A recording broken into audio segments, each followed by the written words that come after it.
वज़ीर बहरी उमूर ने वफाकी हुकूमत की तरफ से क्वेटा में दहशतगर्दी का शिकार होने वालों को हर मुमकिन ताउन की यकीन दहानी कराई। सहाफ़ियों से बातचीत में हालात ठीक होने की उम्मीद बांधी और दहशतगर्दों को जहनी मरीज करार दिया। उनका कहना था कि कोई नॉर्मल इंसान इस तरह की हरकत नहीं कर सकता और इसका हल तालीम और तरबियत ही है। पॉलिटिकली इसका सोल्यूशन है ह्यूमन डेवलपमेंट।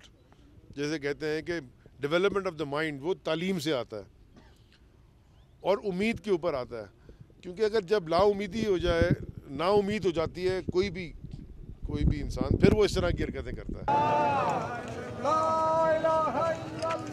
अली जैदी ने कहा कि नेशनल एक्शन प्लान पर अमल दरामद जारी है और इसमें किसी को कोई भी रियायत नहीं मिलेगी। वज़ीर आज़म ने इस बारे में वाज़ेह हिदायत दे रखी हैं। एक सवाल के जवाब में उन्होंने कहा कि पिछले 10 साल में 56 अरब डॉलर कर्ज लिया गया। इस पर कुछ कहो तो सियासत का शोर होता है।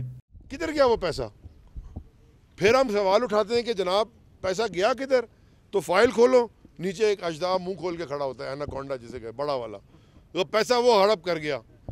अजदे को पकड़ने जाओ, वो कहते हैं जी ओ हमारे खिलाफ। अली जैदी ने बताया कि वज़ीर आज़म काबीना के हर इजलास में वज़रा की कारकर्दगी और अहदाफ के हुसूल का जायजा लेते हैं।